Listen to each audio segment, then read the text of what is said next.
पुष्कर सिंह धामी ने उत्तराखंड बोर्ड के 10वीं और 12वीं की 162 मेधावी छात्राओं को स्मार्टफोन देकर सम्मानित किया। उन्होंने छात्राओं के लिए मैत्री नाम से बड़े स्तर पर मेंटरशिप कार्यक्रम जल्द शुरू करने की घोषणा की है। धामी सरकार ने देवभूमि वासियों को दी बड़ी राहत। सभी सरकारी मेडिकल कॉलेजों में स्थापित होंगे ट्रॉमा सेंटर। 24 घंटे में मिलेगी आपातकालीन स्वास्थ्य सेवाएं।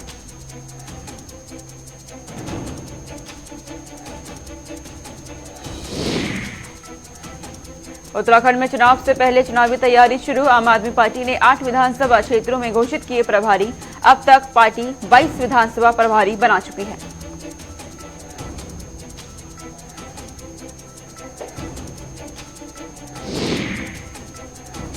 देवभूमि में कोरोना की रफ्तार में आई कमी। 24 घंटे में आए 7 नए संक्रमित मामले। एक भी मरीज की मौत नहीं। 16 मरीज ठीक हुए। सक्रिय मामलों की संख्या 162 तक पहुंची।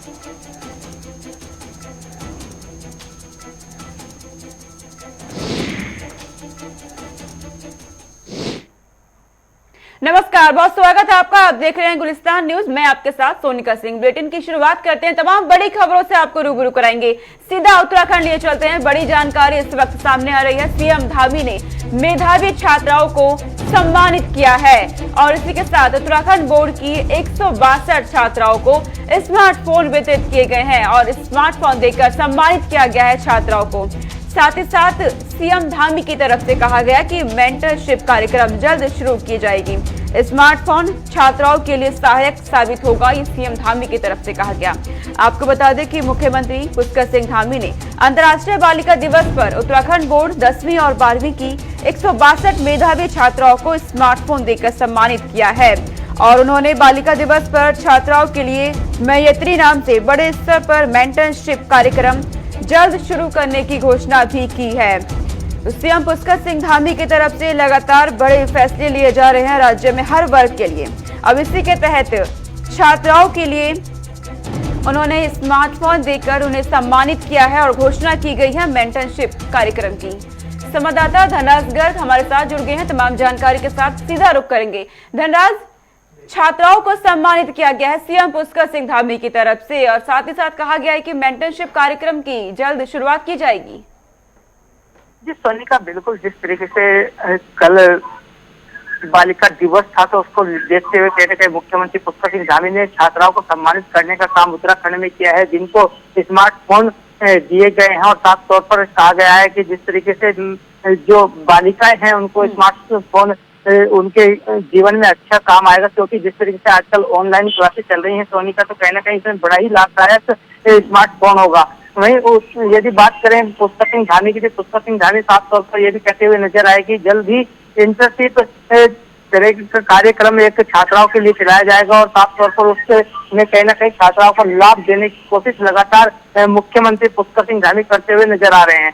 वहीं आपको ये भी बता दें कि 162 छात्राएं बोर्ड परीक्षा में जो अभी पास होकर मेधावी छात्राएं हैं जो जिन्होंने टॉप किया है, उनको उन्होंने लैपटॉप और जो स्मार्टफोन है वो दिए हैं और साफ तौर पर उन्होंने कहा है कि जिस तरीके से छात्राएं आगे बढ़ रही हैं, लगातार उनके बढ़ाने के लिए उत्तराखंड में लगातार काम किया जा रहा है और जिस तरीके से प्रधानमंत्री नरेंद्र मोदी की जो एक योजना है बेटी बचाओ बेटी पढ़ाओ, उस और को देखते हुए कहीं ना कहीं मुख्यमंत्री पुष्कर सिंह धामी भी उस राह पर चल रहे हैं। जी, तो छात्राओं की तरफ से, अभिभावकों की तरफ से क्या प्रतिक्रिया देखने को मिल रही है सीएम धामी के इस कदम के बाद?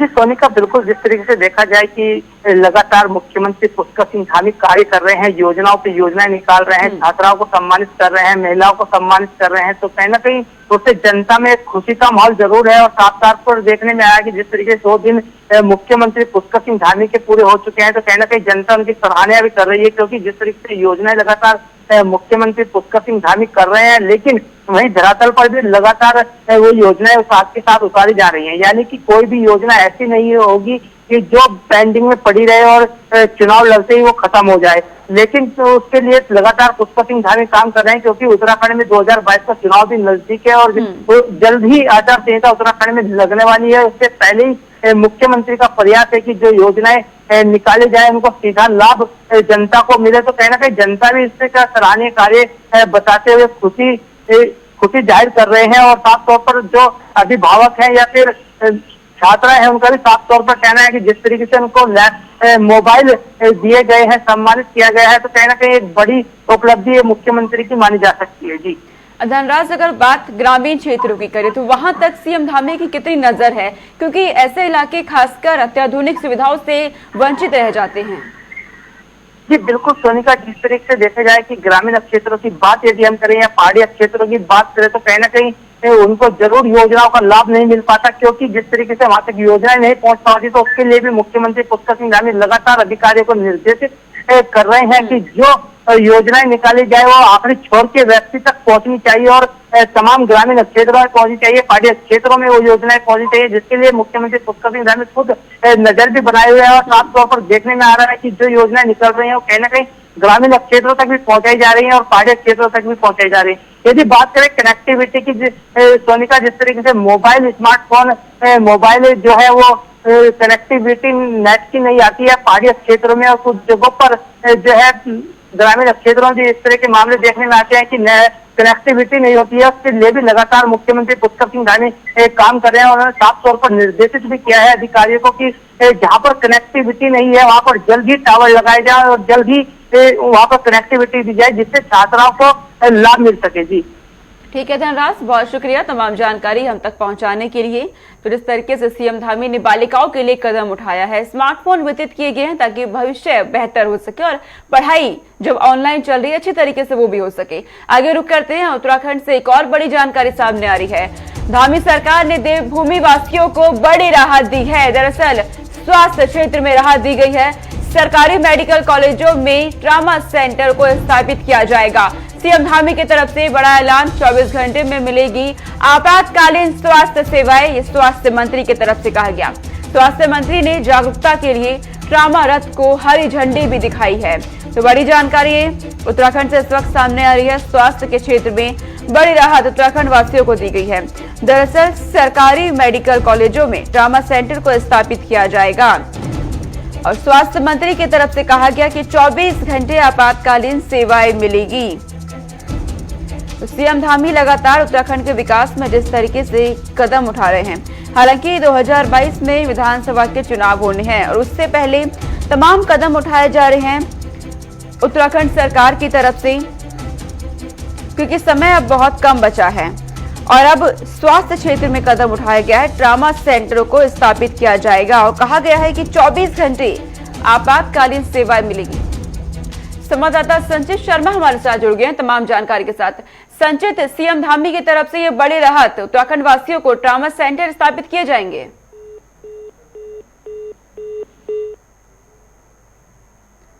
फिलहाल हमारा संपर्क टूट गया है, संचित से दोबारा जुड़ने का प्रयास किया जा रहा है। आपको बता दें कि धामी सरकार ने उत्तराखंड वासियों को राहत दी है। दरअसल आप स्वास्थ्य मंत्री डॉक्टर धन सिंह रावत की तरफ से कहा गया कि स्वास्थ्य सुविधाओं को मजबूत करने के लिए सभी सरकारी मेडिकल कॉलेजों में ट्रामा सेंटर स्थापित किए जाएंगे। इन सेंटरों में 24 घंटे आपातकालीन स्वास्थ्य सेवाएं भी उपलब्ध कराई जाएगी और साथ ही साथ स्वास्थ्य मंत्री ने विश्व ट्रामा सप्ताह का शुभारंभ कर जागरूकता के लिए ट्रामा रथ को हरी झंडी दिखाकर रवाना किया है। संचित हमारे साथ जुड़ गए हैं तमाम जानकारी के साथ, सीधा रुख करेंगे। संचित, सीएम धामी की तरफ से उत्तराखंड वासियों को राहत दी गई है स्वास्थ्य क्षेत्र में।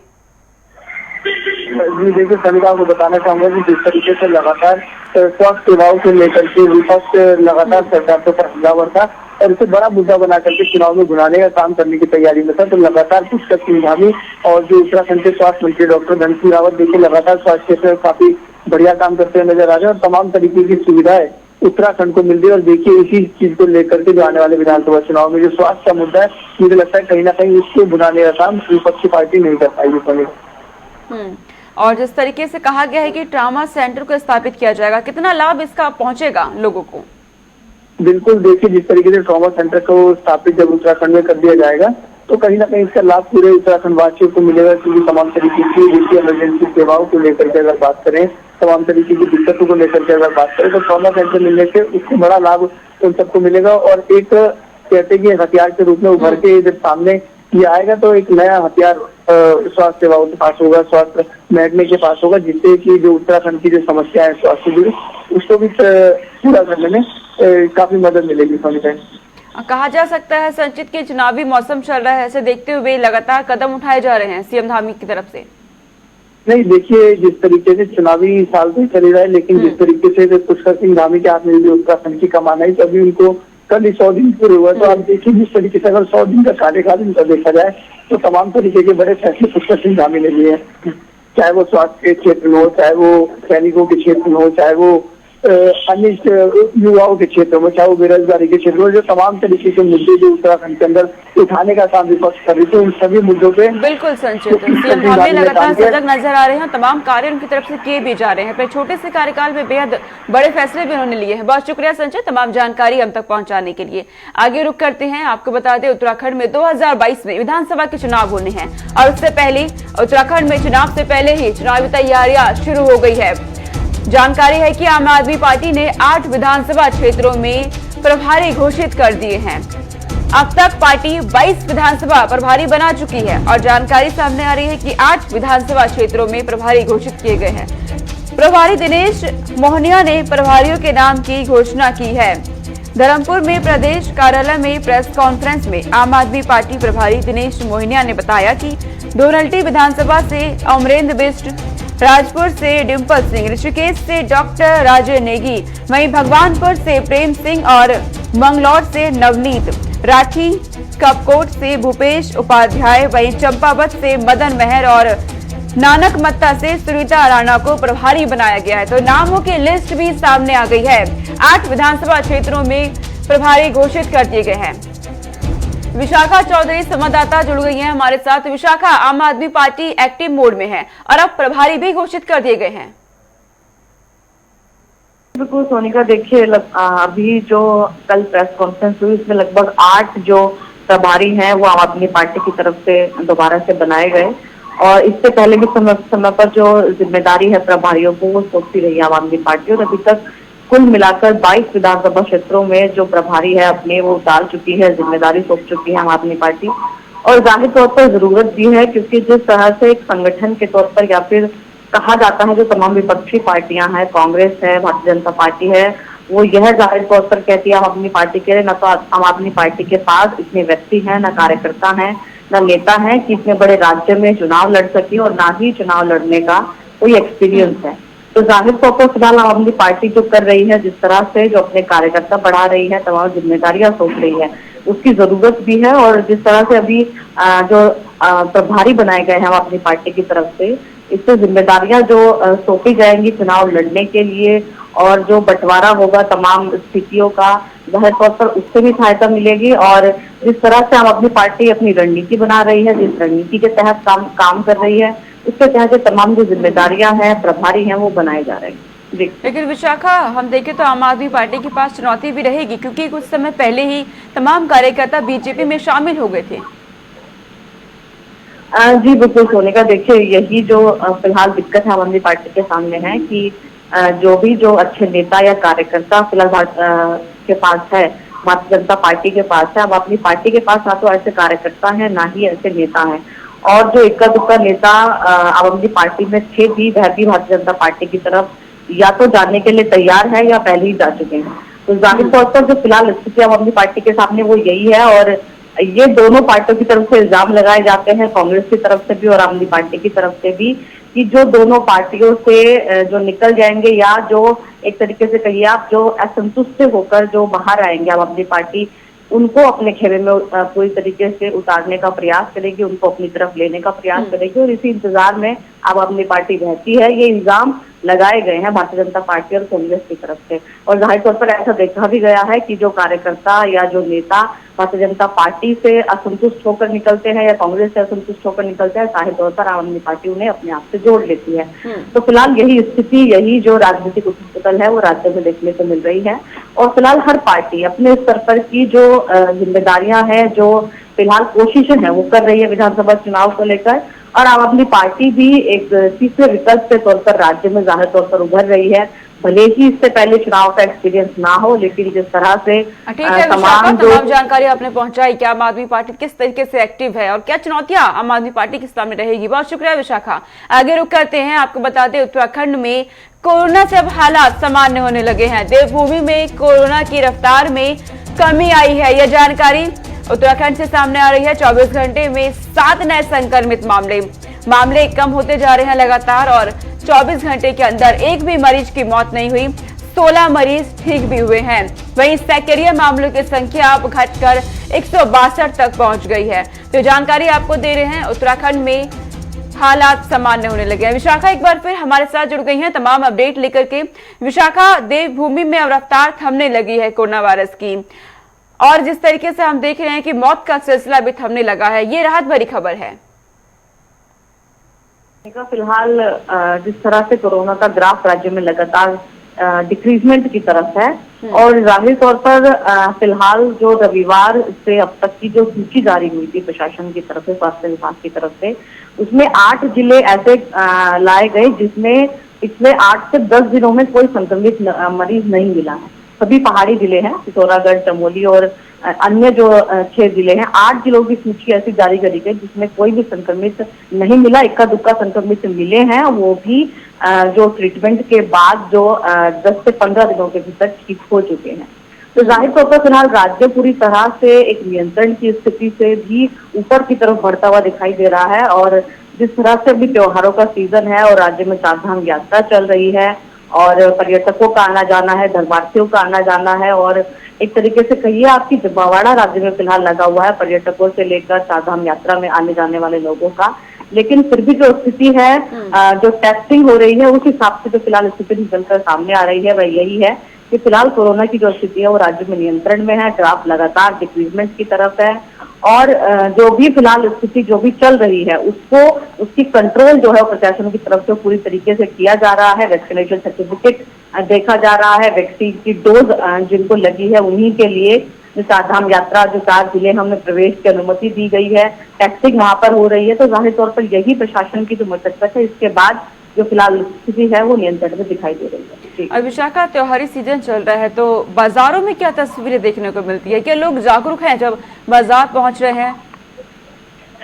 देखिए सोनिका, फिलहाल बाजारों की जब हम बात करते हैं, जाहिर तौर पर एक लंबे समय के बाद, कोरोना काल के बाद जो तमाम स्थिति है वो नॉर्मल हुई है, और लोग अब उस नॉर्मल स्थिति का आप कहिए कि चाहे वो लाभ उठाने की कोशिश करते हैं या फिर कहिए कि जो पहले की स्थिति है उसमें वापस जाने के लिए लोग भी पूरी तरीके से अभी बेताब है। और वही स्थिति देखने को मिलती है कि त्योहारों की रौनक जो पिछले 2 साल से लगभग फीकी पड़ी हुई है, वो लोग कहीं ना कहीं अब हटाना चाहते हैं। उसको लेकर बाजारों में भीड़ है, रौनकें वापस आ रही है। लेकिन जो फिलहाल की अगर हम बात करें जागरूकता की, तो जागरूकता लोगों में यह है, और जिस तरह से जिसे गुजरने के बाद यदि लोग अपने पर्सनल लेवल पर जागरूकता रखकर अपना बचाव नहीं कर रहे हैं, तो जाहिर तौर पर इसमें प्रशासन और सरकार कुछ नहीं कर सकती। फिलहाल बाजारों की हालत यह है कि बाजारों में फिलहाल लोगों का हुजूम है, और जिस तरह से तमाम खरीदारी को लेकर तमाम त्योहारों का सीजन है उसमें अब देखिए। ठीक है विशाखा, आप नजर बनाए रखिएगा कि क्या हालात उत्तराखंड में है, बाजारों में क्या तस्वीरें देखने को मिलती है। फिलहाल बहुत शुक्रिया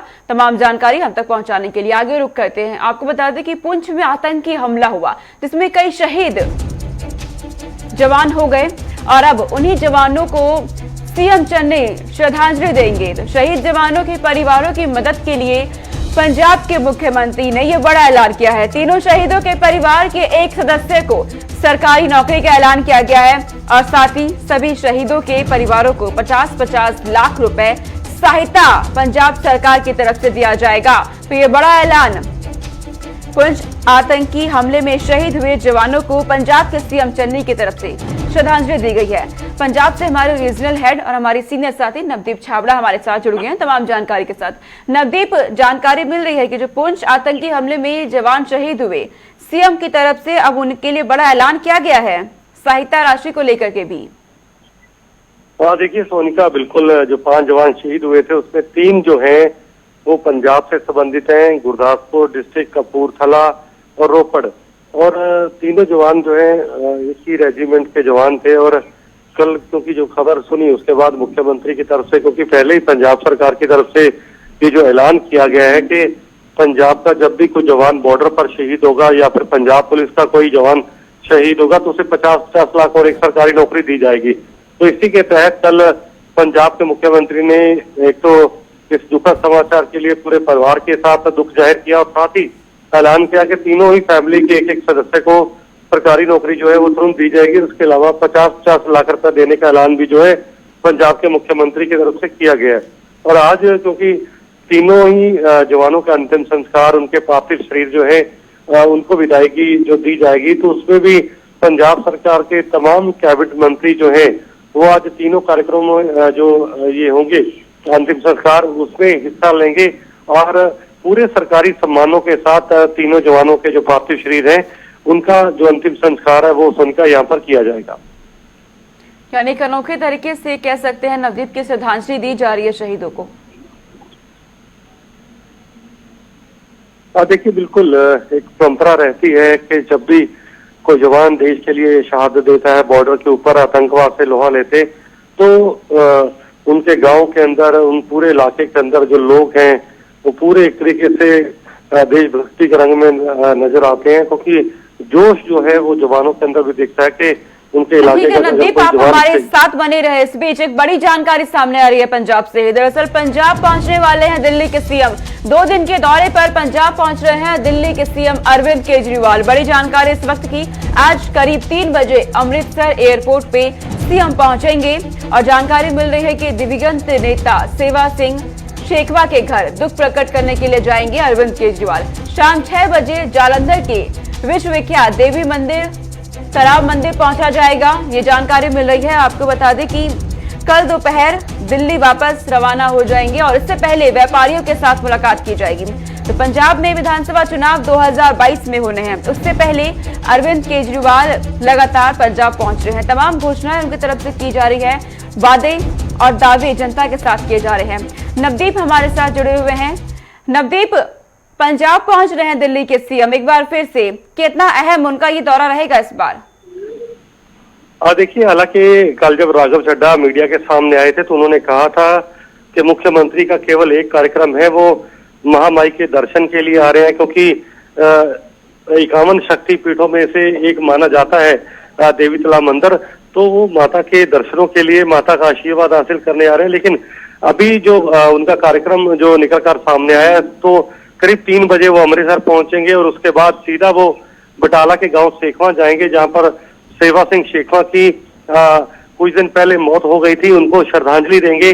और उसके बाद मुख्यमंत्री जो है वो जालंधर में माता के दर्शन के लिए पहुंचेंगे, रात के जागरण में वहां पर हिस्सा लेंगे। और कल जालंधर के अंदर ही, क्योंकि एक स्पोर्ट्स का बहुत बड़ा हब माना जाता है जालंधर को, तो वहां पर वो व्यापारियों के साथ एक बड़ी बैठक करेंगे, सम्मेलन में हिस्सा लेंगे, अपनी पार्टी को नीतियों के बारे में उनको बताएंगे और जो वो आने वाले चुनाव के मद्देनजर पंजाब के लिए क्या कुछ वो घोषणा करना चाहते हैं, खासतौर पर औद्योगिक सेक्टर के लिए, उसके बारे में वो व्यापारियों से और जो ट्रेडर्स हैं उनसे बातचीत करेंगे। सोनिका, ठीक है नवदीप, आप बने रहे हमारे साथ। एक और बड़ी जानकारी पंजाब से इस वक्त सामने आ रही है। दरअसल ट्रांसपोर्टरों के खिलाफ बड़ी कार्रवाई की गई है। टैक्स नहीं भरने वाले निजी ट्रांसपोर्टरों के खिलाफ परिवहन विभाग की तरफ से शिकंजा कसा गया है। परिवहन विभाग ने कई जिलों में चेकिंग की है और इस चेकिंग के दौरान तकरीबन 13 निजी बसों को जब्त किया गया है। टैक्स चोरी करने वाले निजी ट्रांसपोर्टरों पर शिकंजा इसी तरीके से जारी रहेगा, ये कहा गया है परिवहन मंत्री की तरफ से। तो नवदीप, आपने सुना, निजी ट्रांसपोर्टरों के खिलाफ परिवहन विभाग ने शिकंजा कसा है, क्या जानकारी आपके पास? देखिए, बिल्कुल सोनिका, जब से पंजाब के अंदर नए ट्रांसपोर्ट मंत्री अमरिंदर सिंह राजावणी ने कार्यभार संभाला, तब से ही उन ट्रांसपोर्टर के खिलाफ शिकंजा कसा जा रहा है जो खासतौर पर बिना परमिट के चल रहे थे, या जिन्होंने परमिट तो है लेकिन वो टैक्स नहीं भर रहे, टैक्स की चोरी कर रहे थे। तो ऐसे में अलग अलग जिलों के अंदर लगातार चेकिंग की जा रही। इससे पहले करीब 30 से ज्यादा जो बसें हैं वो जब्त की गई थी। कल भी 4 जिलों के अंदर ये जो चेकिंग की गई, उड़न दस्ते जो बनाए गए हैं, 4 चेकिंग की गई थी और 13 बसें अलग अलग 4 ट्रांसपोर्ट की जो बसें हैं, जिसमें न्यू दीप है, जिसमें राजधानी की बसें हैं या फिर और भी ट्रांसपोर्ट है, तमाम ट्रांसपोर्ट जो खासतौर पर टैक्स की चोरी कर रहे हैं उनके खिलाफ जो है वो सरकार लगातार शिकंजा कसती नजर आ रही है। ठीक है नवदीप, तमाम जानकारी आपने हम तक पहुंचाई, बहुत शुक्रिया तमाम जानकारी हम तक पहुंचाने के लिए।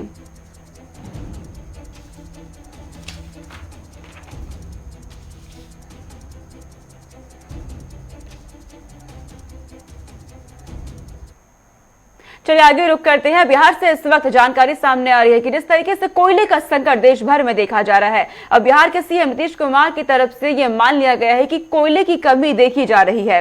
दरअसल बिहार के मुख्यमंत्री नीतीश कुमार ने पटना में कहा कि इस बात से इनकार नहीं किया जा सकता कि बिजली कंपनियों को जितनी मात्रा में कोयले की जरूरत है उतनी आपूर्ति नहीं हो पा रही, इसलिए बिजली उत्पादन प्रभावित हुआ है।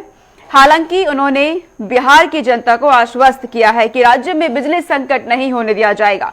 बिजली कंपनियों में जरूरत से कम कोयला आपूर्ति होने से देश भर में ऊर्जा संकट पैदा हुआ है।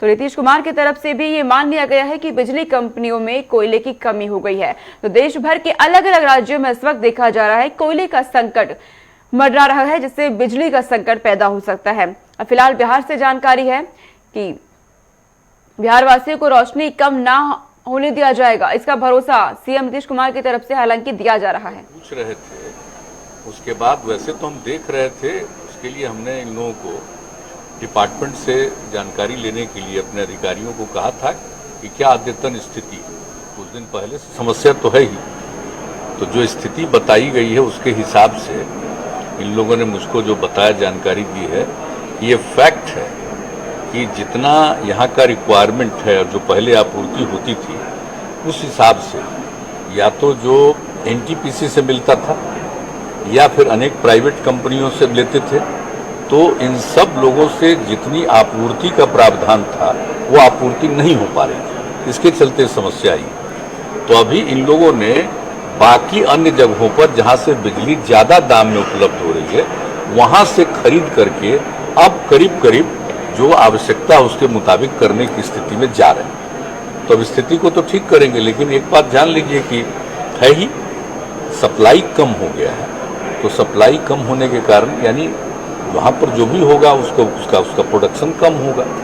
सप्लाई कम होने का मतलब है कि जितना वहाँ होता है उसमें कमी आई है, उसके चलते ये हुआ है। लेकिन हमारे ये विभाग जो है पूरे तौर पर लगा हुआ है और उसमें ऐसी उम्मीद है कि अब करीब करीब वो नॉर्मल स्थिति में पहुंच जाएंगे। उन्होंने पूरा डिटेल दिया है, पूरा डिटेल जानकारी दी कि कितना कमी थी, अब इसके बाद और जो अन्य जगहों से लिया है ज़्यादा दाम से खरीद रहे हैं, अब कितना करीब करीब 90 करोड़ का दिया है।